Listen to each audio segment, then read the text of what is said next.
That's a premature ventricular contraction.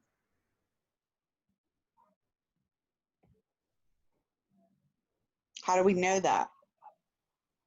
It's premature, it comes early. How do we know it's a ventricular contraction, not an atrial contraction? No P wave. And also it's wide too, right? So yeah, no P wave. It's wide, it's bizarre looking. A premature atrial contraction would just look normal, except it'd be premature.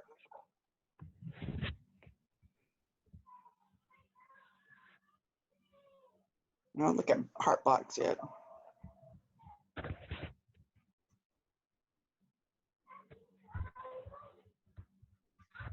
So look at this rate. What's the rate on here? 1, 2, 3. 30. Do you have a P wave? No. How about your QRS? What's it measure? 0.123, 0.16? Is this regular? No. So can't measure PR. So what do we say this is? What is this rate right here? Purkinje fibers. Well, right. So it's idioventricular, right? But it's accelerated because we know that's too fast to be 20 to 40. You counted those little blocks, I guarantee it wouldn't be 20, maybe 30, but I still think it's too fast. And then what's here? What's happening here? Nothing. So that's what they're going to call accelerated idioventricular with this ventricular escape beats, which I think is ridiculous because there's really a pause here. So really, it's not really an escape. It's more like an arrest. But you know that looks not normal. What's this? Oh, that's a good one. What's your heart rate here? 20. All right. Do you have P waves? No. Not really. No. QRS? What's your QRS here? Well, it says 0.16. Is it regular? No. Is your PR measurable? No. No. So what if you only saw this part, what would you call that? Flatline. Right, asystole. And then if you saw this, what would you say that is? Agonal or idioventricular, right? So this person is dying.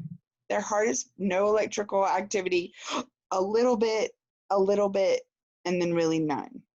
So this is what you call an agonal rhythm, where you have a little bit of electrical activity and you have a little bit here, but you have asystole to agonal rhythm.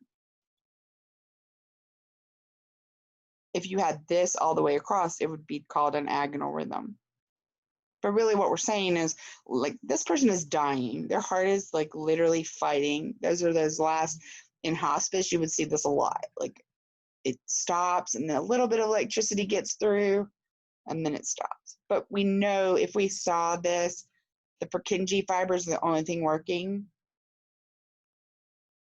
They're trying, but really, like at 20 to 40 and that little bit of electrical activity at the bottom of the ventricles, is it really going to sustain life? No. It's just the last thing that basically dies. I mean, it's hard. That's, you know. I don't look at the heart blocks yet. Y'all will freak out for sure. So again, look at this one. This is a good example. What's the heart rate you see on this page, on this strip? 40. Well, right, 40. Well, it says 30. Yeah, but I think it's because they only count from here to here to here. You know, your little tick marks. That's your 6 seconds. So outside of that, they don't count that. But so 1, 2, 3. So they're saying the heart rate's 30. What's your P wave? Not really visible, is it? QRS, 0.2. Is it regular? No. Is your PR measurable? No. No. So then what are we going to call that? Because all you can look at is right here. So it's really an idioventricular rate or rhythm, because why? Look at the heart rate. They're saying it's accelerated. And that's only because if you had this continue on, that if you measured your little boxes, you would get an accelerated rate. It'd be above 40, but you can't really say that. But do you see how that's an idioventricular underlying rhythm? Look how wide that is. There's nothing else it could be. You look at your P wave or your QRS wave and tell it's wide. What is this? B-fib. Right. Remember AFib, how it looked? That's because your atrium are doing that quivering and it's in between the QRSs. So you can only imagine, because your QRS is so big, this is what the QRS looks like when it's quivering. So ventricular fibrillation, look, there's nothing there. These are just quivering ventricles. They're not perfusing. So what's happening to the patient? They're dying. Their ventricles are the only thing working, and they're just giving off a little bit of quivering electrical activity. You need to shock this patient, start CPR, give them some meds because they're dying. When a person has a heart attack and they're in VFib, the only thing you do is try to shock this person and give them meds to try to get their heart to restart in some sort of normal rhythm. Because if your ventricles are quivering, you think about the blood flow. Is your blood actually being pumped out to the body? No, it's pooling. It's pooling. It's really not going anywhere. Those ventricles are big and strong. They need to beat big and strong, and they're not doing that. The coronary arteries are not being supplied. So again, it's that vicious cycle. If the coronary arteries aren't being supplied, they can't oxygenate and feed that heart muscle. So the heart is basically dying. A lot of people who go into have a heart attack and then die, they go from V-tach to V-fib and then asystole.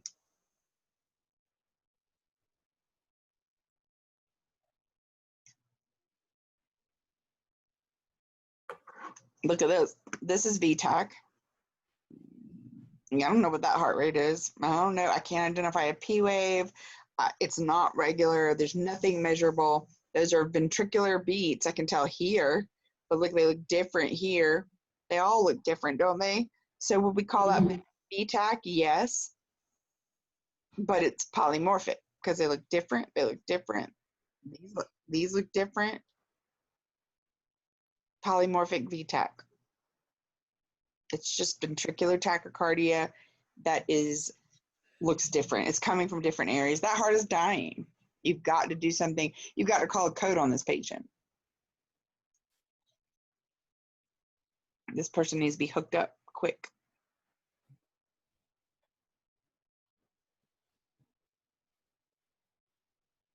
Heart rate's what, 150?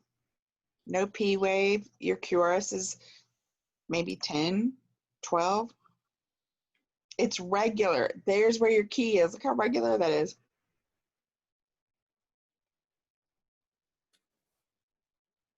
What are we calling that? Oops. V-tach.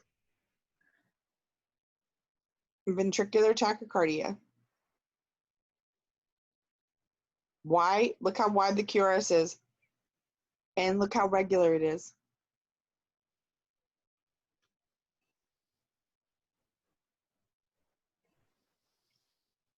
Again, on your test, you're going to have multiple choice. You're going to rule out everything but. You know this is wide. You know there's no P. It's regular. It's fast. Because is 150 the intrinsic rate of your ventricles at all? No. So we know it's fast. What is this? Electrical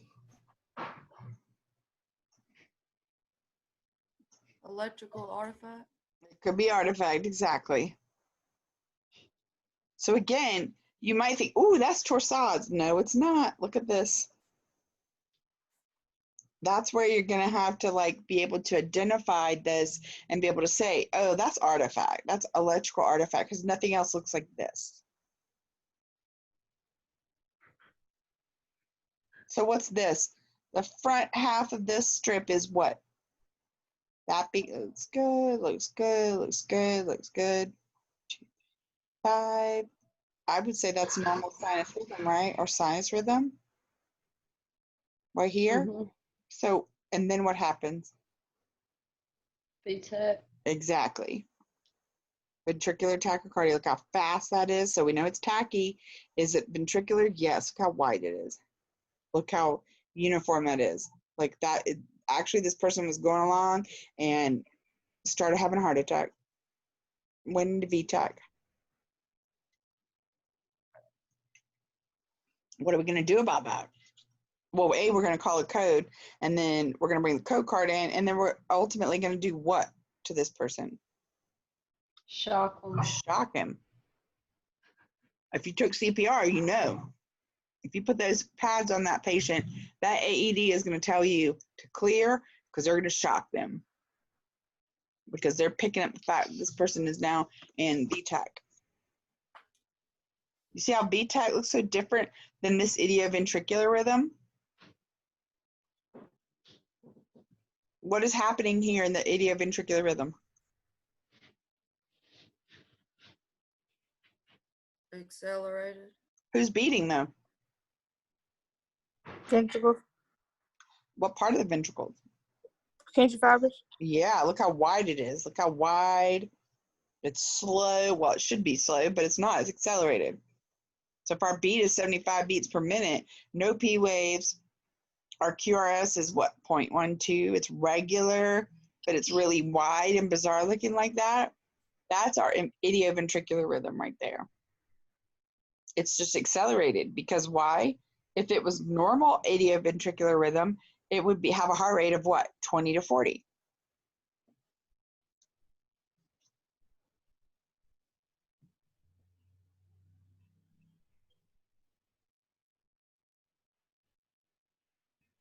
I don't want to talk about pacemakers yet.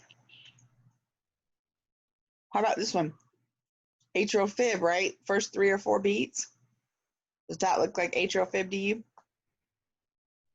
Look at your line. It's wavy. It's chaotic. Can you tell a P wave? No. But you got a beat there. You got a beat there. It's pretty regular, except this atrial, this isoelectric line. It's wavy. It's crazy.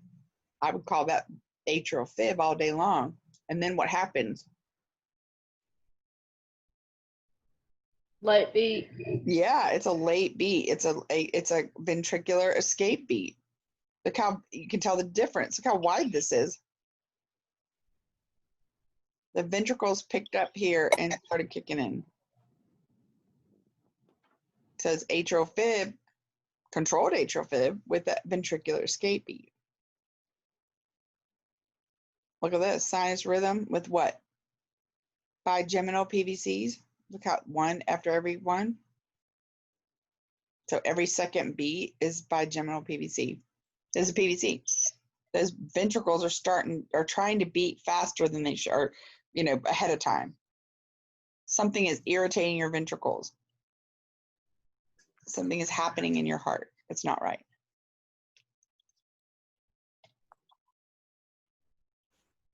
You see how this person was in kind of like this accelerated, like idioventricular rhythm, kind of, but then they went into VTAC. Here you see a PVC, but look what happened very quickly. Atrial fib, or ventricle fib, sorry. So ventricular tachycardia to VFib. Do y'all see that, how that happened there?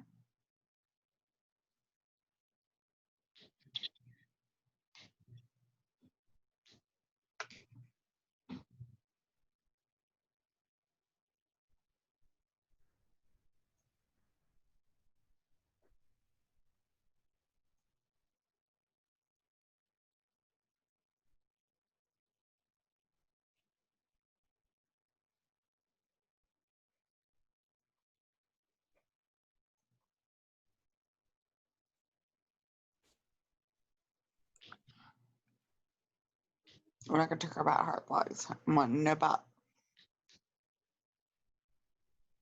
junctional and ventricular and idioventricular. What is confusing you about these rhythms,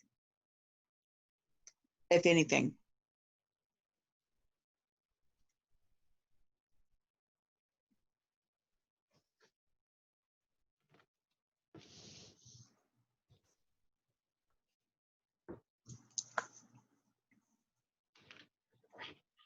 Again, it's just knowing what's normal.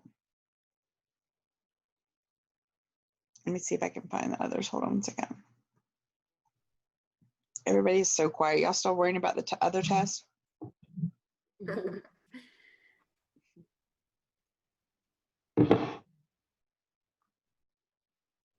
on, I'm trying to look.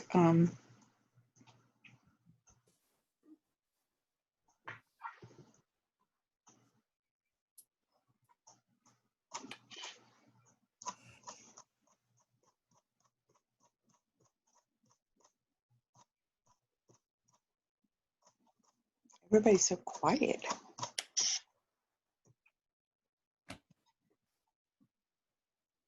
Oops, hold on.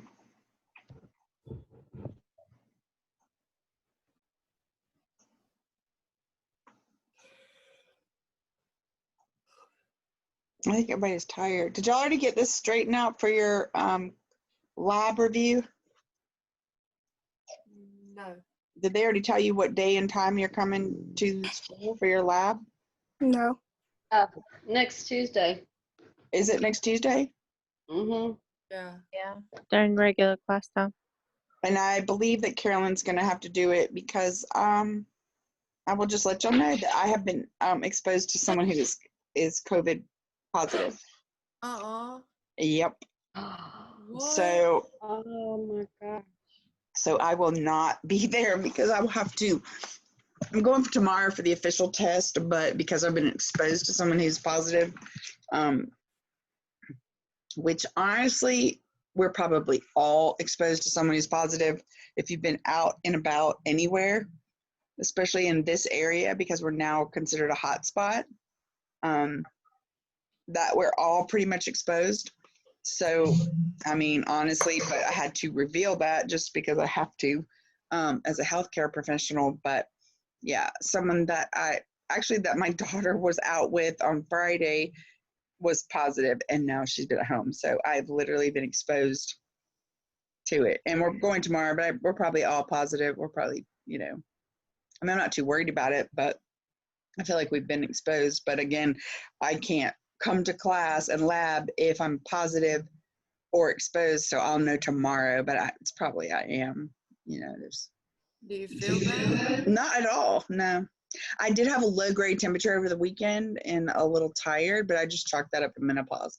But then she had some low grade temperatures yesterday and was feeling just really crappy. And so that's been kind of like that age group, that 20, that age group seems to be the only symptom, and then they're fine.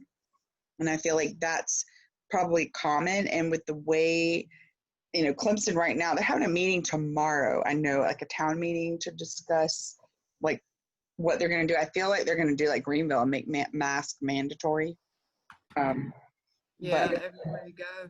I think honestly, that's the only way you can prevent it. And I feel like I wouldn't even get tested tomorrow if I wasn't a healthcare professional or need to know whether I'm going to expose anybody else, because I feel like we're all going to get exposed at some point. It's just the extent. And I feel like if you're at risk, you probably just need to stay home. But I mean, at this point, it's kind of like, we're all going to end up exposed. It's just how you're going to feel about it.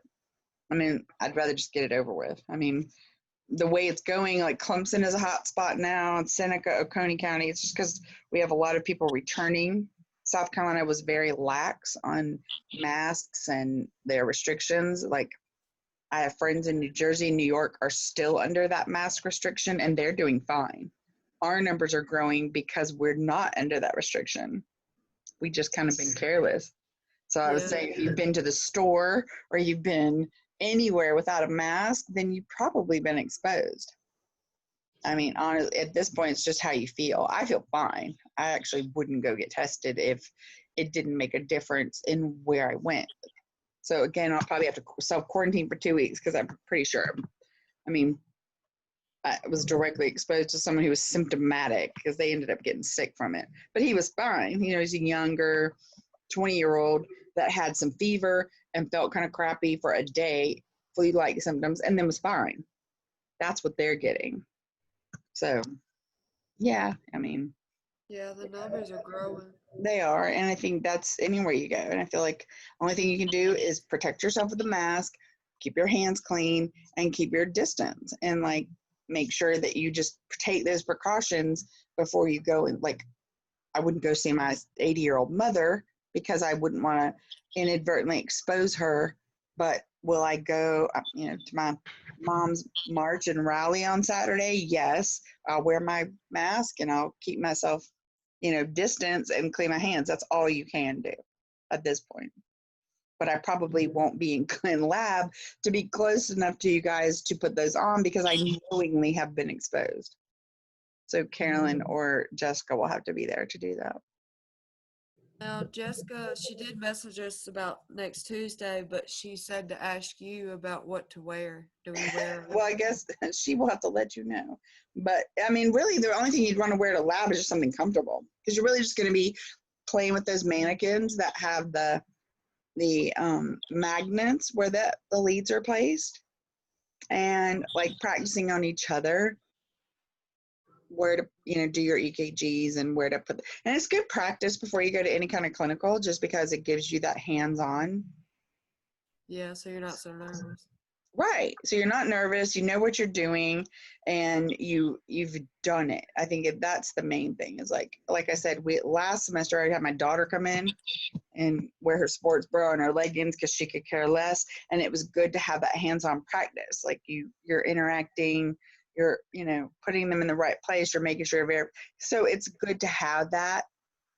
So I think that'll be a good lab for you guys to actually have the hands-on experience. Because if you go to clinicals, you've never even like touched the leads or touched the machine or played with it. It is awkward, I can imagine. So at least you can go in there. And like the mannequins that have the leads are like magnets. So if you put the leads in the right spot, they light up. And that's good to play with because then you get the feel for where they actually go.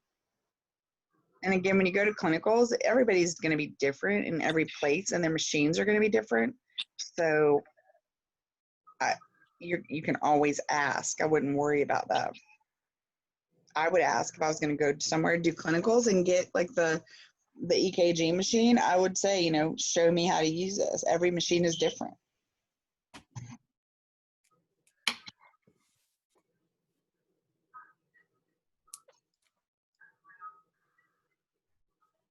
So let's go back here. Hold on one second.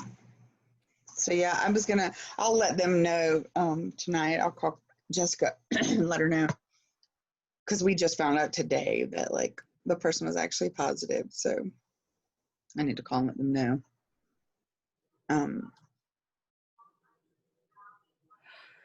Any questions? We can do a review. Thursday we'll go over the blocks and we'll go back over this stuff again. I want you guys to do the practice notes. And then the test, this test will be due by like Sunday. Even though Thursday is our last class, I told them I was going to extend it to Sunday, like to make sure that y'all had enough time to keep reviewing and that we could do an extra review before the test before Sunday, and that way you could do your lab practice on Tuesday because you just have to have passed this class, which everybody is passing, before you can go to clinical. But so the test for this half of 9 won't be due until Sunday. So we'll go over it again on Thursday. We'll go over the blocks on Thursday. But again, we need to practice the ventricular rhythms, but everybody needs to finish the test tonight. So if you have questions at this point, let's talk about them because I feel like the review does everyone a lot of good once you've looked at the material and then you come back with questions. But I know a lot of you don't make it to the review or don't get a chance to listen to the YouTube review, which is extremely helpful. So if you have questions from the test or from the stuff we went over, then throw them out there. Let's go over them.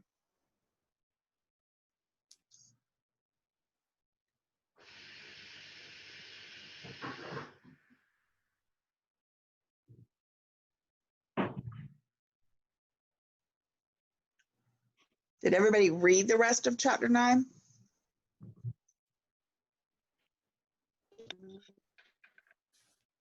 So did we didn't finish it in your notes you wrote up, right?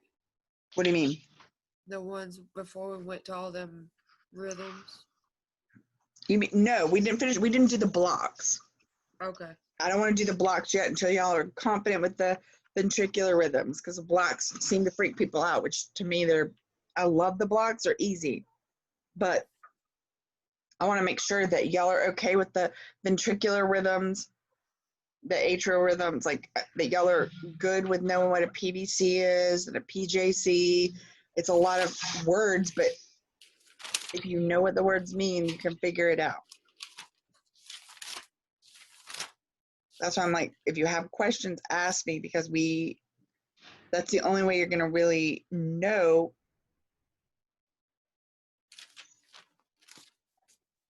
And then we will go after the test. I'm going to go over the blocks on Thursday, and we'll review the ventricles and the ventricular rhythms. Then we'll take the test. But after the test, we'll schedule a time to get together for the review, and we'll have several dates set up for the review before you take your exam. Because I think the key is making sure that you keep reviewing the information. We'll go over the blocks, the pacemakers, and you keep reviewing it until time for your exam. Because until you read the rest of the chapter and go over the ventricular rhythms and know what they look like, what to look for,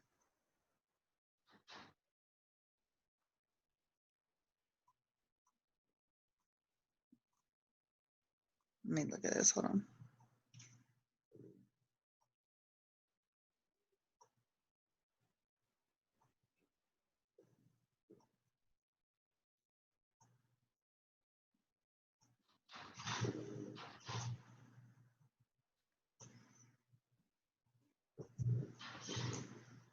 Have y'all been done the review? You're going to finish the review questions for Thursday, right? Yes. Okay. We have to do 10 too by Thursday. 10 we'll go over. 10 is going to be like a take-home test. Remember we talked about that? 10 will be a take-home. So you'll need to make sure you have 10 answers and your test done by Sunday as well. 10 is no-brainer. 10 will be easy. So make sure the review questions for 10 is done by Sunday. By Sunday. Okay. Because 10 is basically how you deal with emergencies, ST, elevation, depression, that kind of thing. But 10 is, like I said, 10 was a take-home test last semester. I'm going to put it up there and let y'all do it at your leisure before Sunday.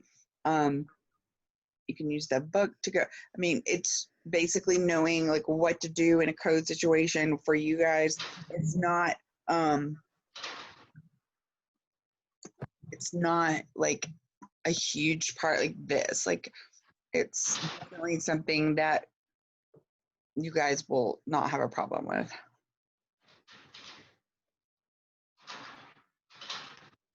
Just review chapter 10. But I think if you do the review questions for 9 before Thursday, that will help, because it will kind of force you to read the chapter.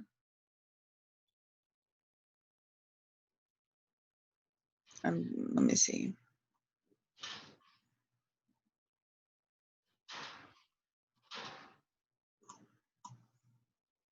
Hold on 1 second.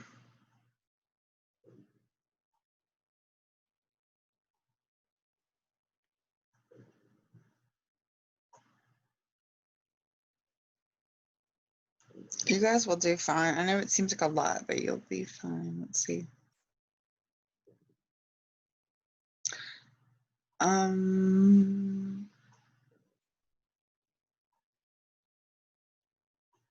We will have a review as well, probably Friday or Saturday. Let's see. It's probably gonna be Friday because Saturdays are.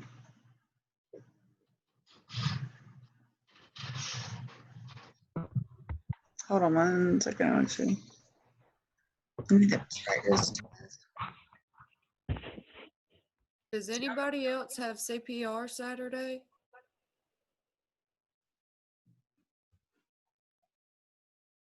Are they doing CPR on Saturday? Yeah, I did mine yesterday. have it this Saturday. We'll probably do the review Friday because I have a rally on Saturday night, a march in Clemson. So we'll probably do it Friday. Hold on 1 second. Samuel's verification. I'm trying to find the rhythm reviews. So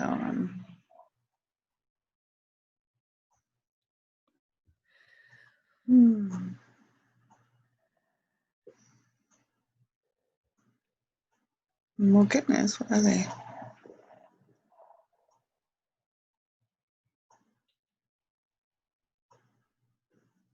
And I've put some more videos on YouTube as well. So make sure you look at those.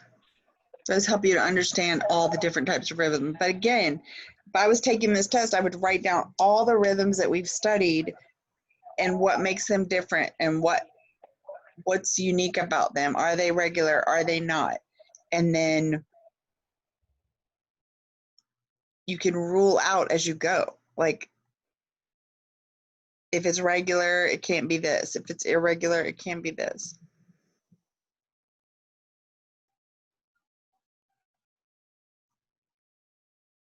Hold on 1 second.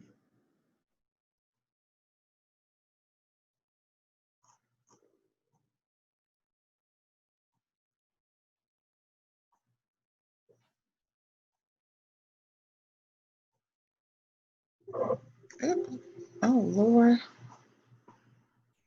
Hold on, I'm trying to pull this up for you guys.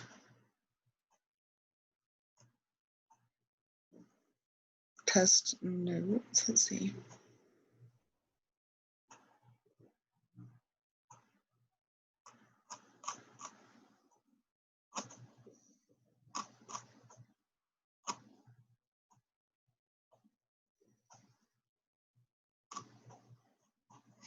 Okay, here, hold on.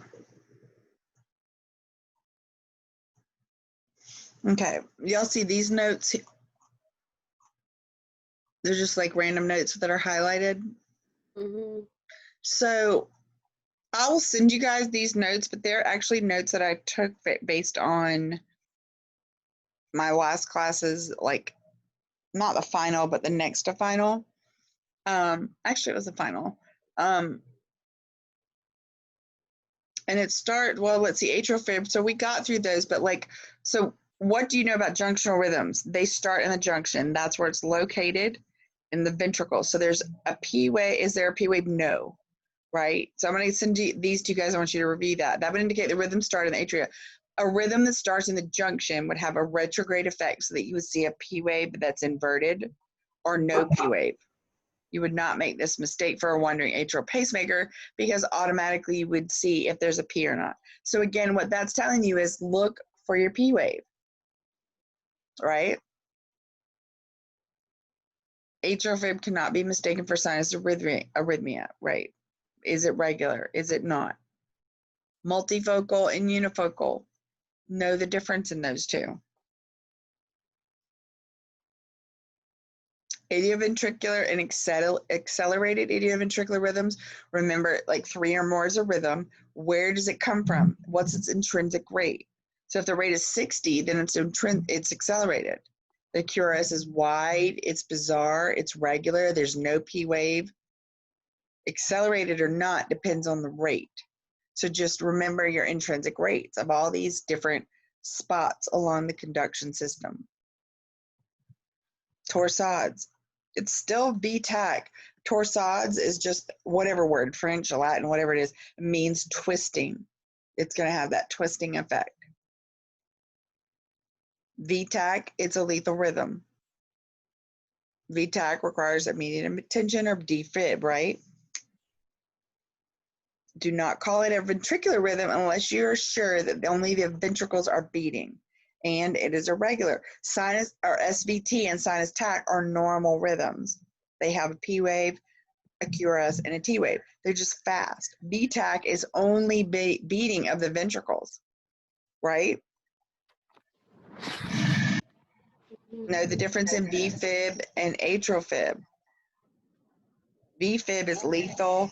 You have to start CPR. Electrical activity is bizarre, unorganized. There's nothing that's recognizable. Atrial fib has a QRS. The atrium are what's chaotic, right? So just know. VFib and AFib, there's a lot of quivering going on, but where is it happening? Start at the beginning of your strip. P, QRS, PR interval, is it regular? Is there an atopic beat? What's the underlying rhythm? What's the extra beat? Is it early or late? When you march it out, your R's will automatically tell you if the beat is early or late. SVT, P wave is hidden, it's regular. Sinus tach is fast, but usually can identify all parts. Plus, is it going to be as fast as SVT? No.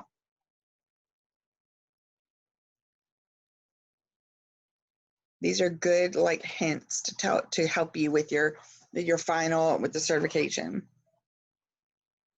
Heart, it talks about heart blocks. We haven't got there yet. You send that to us? Yeah, I'll send this to you because it's just basically bullet points. Heart blocks, pacemakers, those things. Like, why would you call something multifocal atrial tachycardia? Break down the name, especially when selecting for multiple choice. Or there should be an M there. Again, it's all about breaking down the name of what you're calling it. And remember, your exam is multiple choice. So multifocal means what? The beats are generated in multiple different sites in the atrium. And then it's tachycardic, means it's fast, so it's greater than 100. So if you can make out a P wave, but it looks different, and the rate is fast, there's only one thing you can call it.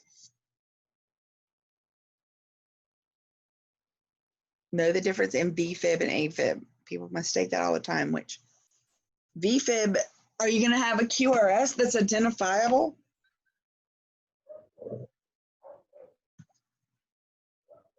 If you have ventricular fibrillation, are you going to have a QRS that's identifiable? No. No. What's happening? Your ventricles are like dying. They're quivering. They're not perfusing. In atrial fib, are you going to have a QRS that's identifiable? Yeah. Mm-hmm. Because there's nothing wrong with the ventricles. It's the atrium that's quivering. They're the ones having the problem. Identify where your problem is.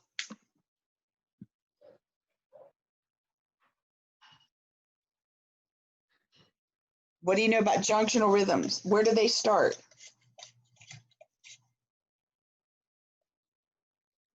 The essay, no. No, junctional rhythm? Oh, I thought you said where Bundle does his. rhythm start? Right. No, you're Like period. right, or your junctionals, where do they start? Right. In the In the AV bundle of junction. his. Right, AV junction, bundle of his. And where's that located? In the ventricles. So is there a P wave? Mm-mm. No. You might have an inverted P wave because of what? What's the word? Retrograde, right? You might have an inverted P wave because of some retrograde electrical activity.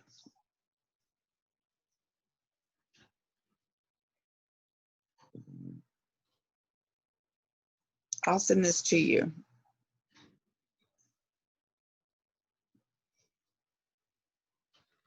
Questions. Oh, this is a good one. This is the notes that I made for myself. Here, let's see. These are the rate. Can everybody see this where it starts with sinus? Does everybody see that on their page? Mhm. So sinus. Yes, I made ma'am. this. This is what I made for myself. But like, okay, so sinus. What are the rhythms we studied? Sinus rhythm. What does it look like? Sinus tachycardia. What does it look like? Sinus bradycardia. What does it look like? Sinus arrhythmia. Those are all sinus. But then if you go to atrial rhythms, what are we looking at? Those are notes that I made for myself, so I know that, like, oh, okay, this is what makes it different. SVT, oh, it's fast, it's regular. Can't really see the P.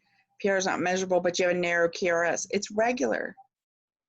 So if I'm looking at my atrial rhythms, I only see like 1, 2, 3 that are regular. So if you tell me it's regular, then you have to tell me it's one of these 3. Wandering atrial pacemaker, is that going to be regular? No, because your P waves change form. The PR is going to vary. So is that regular? No. So you can't tell me it's wandering atrial pacemaker if you tell me it's regular. Junctional are the same way.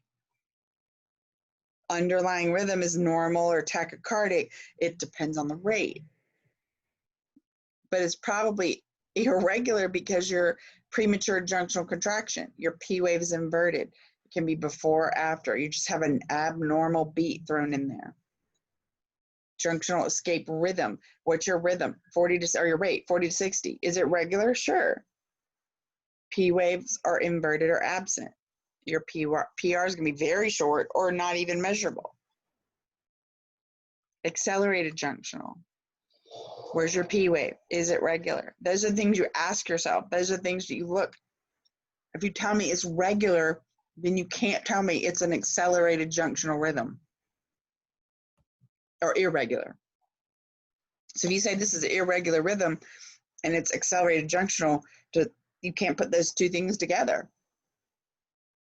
Has to be something else. Ventricular rhythms, same thing. What are the ones we've studied? Premature ventricular, so PVCs. Everybody has them. They're everywhere. Ventricular escape beats. It's irregular, but what happens? They're late. Idioventricular rhythm. Accelerated what makes it accelerated? It's a little bit higher. VTAC, torsades, VFib, R on T. We haven't talked about that. R on T, if you look in your book, you'll see that. I don't know that you'll have a question on that, but again, it's one of those things. What is R on T? Well, Type of T wave. it's your R wave starts on the T wave.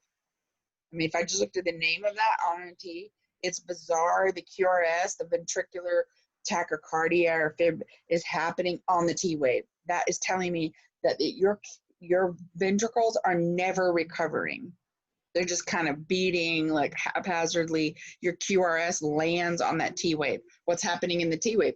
Repolarization, right? Relaxation. So that heart is firing again when it's supposed to be recovering. That's what they call R on T. You would know it if you saw it because your QRS would happen, your T wave, but then you have another QRS right on top of it. Just know that's what it is. Again, if you ever see that on a test, just break down the answer. Break down what you know about R and T. What is the T? What is the R? Like, oh, it's firing when it's supposed to be relaxing. And then, of course, the heart blocks, which we haven't talked about, and pacemakers. And then these are the things like in chapter 10, report immediately ST depression, ST elevation. Now, we haven't studied that yet, but ST depression would indicate to me that that ST segment is below the line. ST elevation is above the line. An agonal rhythm, we already talked about that. That's your idioventricular that's just wide, not a lot of activity, the person's dying. And then PEA, which is on chapter 10, pulseless electrical activity.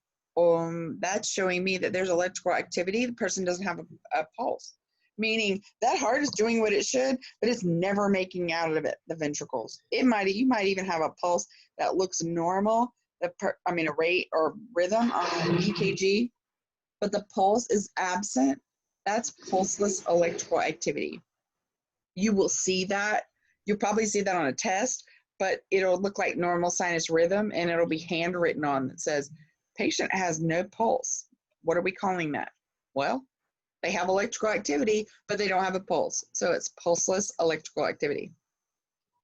Again, that's in chapter 10.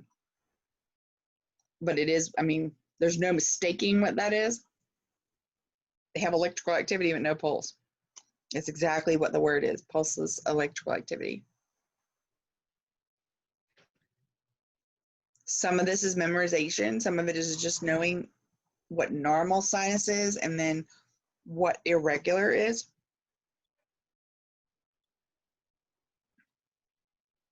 Yes, I will send y'all this. Thank you.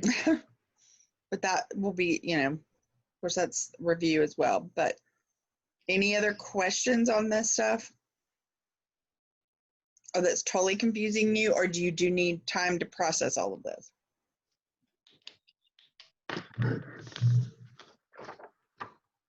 Break it down in your studying. Your sinus rhythms, your atrial rhythms, your junctional rhythms, your ventricular rhythms. Where are they coming from? What is happening? Like what do they look like?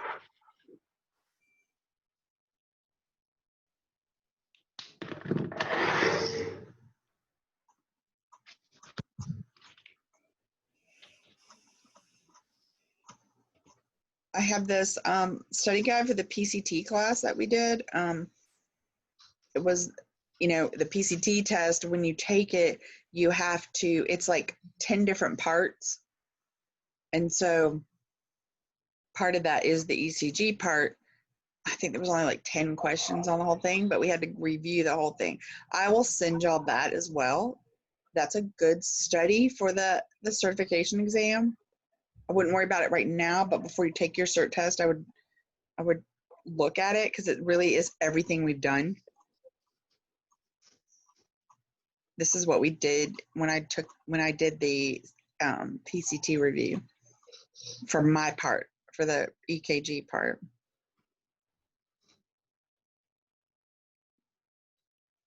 Hold on 1 second.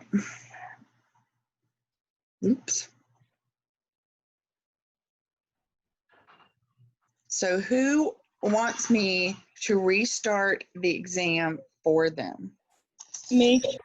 Let me make sure I have Kiki, Mary, Farah, Maria, and Charity. Is that right? Or Charity, yes or no? I finished, but Do you want to look at it again? sure. Okay, good answer. 1, 2, 3, 4, 5. Let's see who all is here.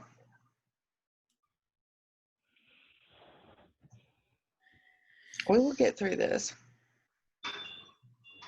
So who are we missing? Becky, Mario. Who else are we missing? Maria, are you still with us?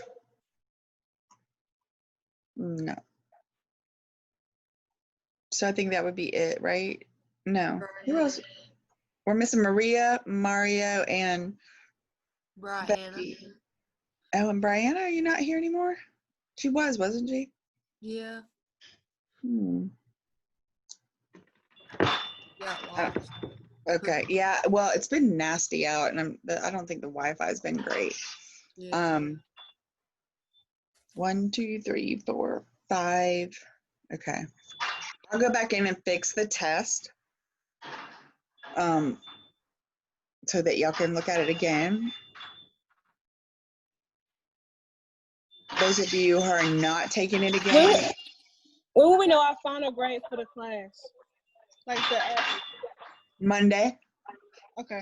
I can give you an average after this test, but you won't know the final until Monday, because then if you take it Sunday, I'm trying to extend it as long as possible to give y'all a chance to take it 10 and 9 before. And Like, you said this test is extended to 1 o'clock? I'm going to extend it till 1 o'clock. I'm going to extend it to 1 hour and 45 minutes. Just think about your answers. If it asks you to put it out on there, write it out. Even if it just says just identify, write it out. Ask yourself, does this make sense? Can I say this if it's not this? There was a few questions on there that were, when I went back and looked at them, that had pulled from somewhere, they looked sketchy. So there was a couple I threw out. So that, you know, I wouldn't worry too much about those because I'm gonna throw them out anyways. But the strips, like, just ask yourself, is I this got a regular? question about the strips on the test. Yeah, go ahead. Will the answers repeat themselves or just like, no? Like once you use it, that's it? No, it can. Okay. Sure. You can, I mean, yeah, just be sure that if you call something one thing, that you can justify it. So just like think to yourself, if I call this sinus rhythm, that means it's generating in the sinus atrial node and it's pretty regular. So like, can you justify what you called it? Again, we did not study junctional or ventricular rhythms. So can you call anything we took on that test one of those? No. So do you want us to do like the 6 steps on the strips, or just Only if they ask for it. Some of them asked for it. Some of them just said identify the rhythm. The first 5 things are for you. I would write them down on my piece of paper. If I was doing this test, I would look at my piece of paper and I would say, okay, let me write this down. There's the rate. Is it regular? What's my PR look like? What's my QRS? Then I would be able to look at it and go, well, I can't say it's this if it's not this. So you don't have to put that unless it actually specifies that. When it says identify the rhythm, because on the certification test, it's going to ask you, what is this rhythm? Or what is the underlying rhythm? Or what is going on with the strip? It's not going to ask you those 5 steps because it's multiple choice. So you're just going to have to pick. But make sure when you pick that, you can justify how you picked it. I don't even know who it was, but somebody put, one of the answers was multiple choice and they put junctional, it was some sort of junctional rhythm. And that's when I was like, wait a minute, we didn't even look at junctionals yet. So y'all could have ruled out that one to begin with. Me, I'll admit it. It was you? I don't know who it was. Yes. Somebody, and I was like, whoa, wait a minute. I'm not going to continue answering this because, or checking this because I wanted to make sure y'all knew we were not doing the whole chapter. So how can you call that something we haven't studied? Again, So it's only ever normal sinus rhythm and atrial. right. Nothing. We didn't go over junctional and ventricular until tonight, and we're not finished that until on Thursday. So again, on your test, and it's just, that's kind of like, it's, you know, you're learning how EKGs, you're learning to be a tech, but you're also learning this whole like test taking skill based on stuff that you've learned that it, like I've said from the beginning, it grows on each other. You can't answer this if you haven't learned this. You can't answer what's not normal sinus if you don't know what normal sinus is. So when you're given something, even if it's something you have to guess at, like name this rhythm, well, what do I know? Is it normal? Do I see a P wave? Ask yourself every single question. Because there were some that I gave, like I only graded about 2 or 3, but I gave credit if you said the wrong thing, even though it wasn't. Like if you said normal sinus rhythm, even though it wasn't sinus rhythm, and I corrected you and said, you can't call this normal if this or this, but it is sinus rhythm or sinus arrhythmia. So like, no, I want to know that you know it, because on the certification exam, are you going to have to lay that stuff out? No, you're going to have to pick the best out of 4. And can you deduct that based on what you know? Yes, if you know the basics of it. If you know a junctional rhythm comes from the junction and it has an intrinsic rate and it has retrograde effect, you know that's what it is. Identify your P wave. You know what is normal. You can figure out what you're looking at. What is my P wave? That's why we go over and over and over those 5 questions, because if you answer those 5 questions to yourself, even if you put not measurable or I can't identify it, you're telling yourself the answer as you go.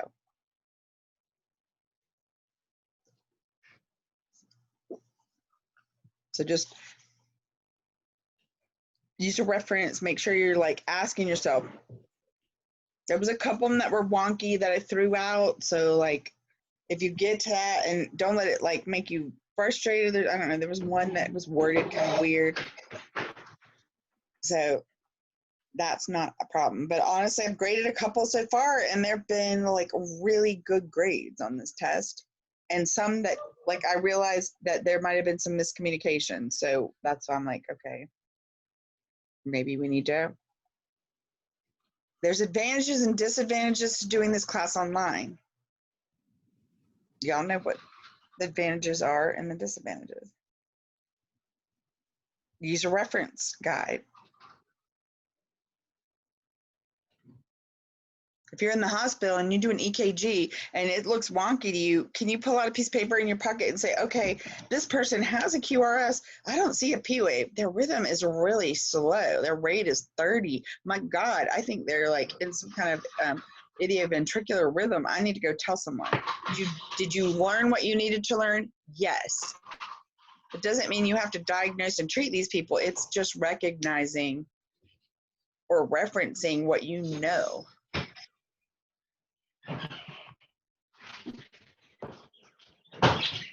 So I will go back in, fix these tests for you guys, and then you guys finish reading chapter 9 and do the review questions. And Thursday we will go over chapter 9 again, review and go over the heart blocks. Then we'll have a review on either Friday night or Saturday morning, probably, I don't know, sometime, because I have this thing on Saturday night. But then the test will be due by like Sunday night at, midnight or whatever. But we will review it. And again, if you don't make it to the review, listen to the review before you take your test. I think it is very helpful. Anybody have questions before we ditch out and go finish this test? You're talking about the review before the test? Watch that before we take a test. It should help us. Before the test on Sunday, right? Okay. I don't know that you'll have time before tonight, but you might. Yeah, you might could. Hey, hold on. So, yeah, I mean, I don't know if you'll have the time or not, but if you do, then yeah, it'd be good to review. Any extra review you can get or take is always helpful. Again, this class isn't about trying to fail you guys before it's over. It's getting you to just understand the material. And that's why I try to give you all the chances that I can to make sure you are getting what you need. So go try it again. If you have questions, I'm here. So just give me a buzz, but I will restart those of you who need it restarted. Otherwise, study chapter 9 and read the chapter and do the practice test. Do those practice examples in the back. That will help a lot in doing the rest of chapter 9.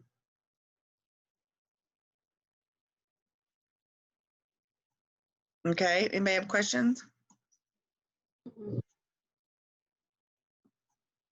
All right, well, I'm gonna go and make sure that y'all can get into the test, and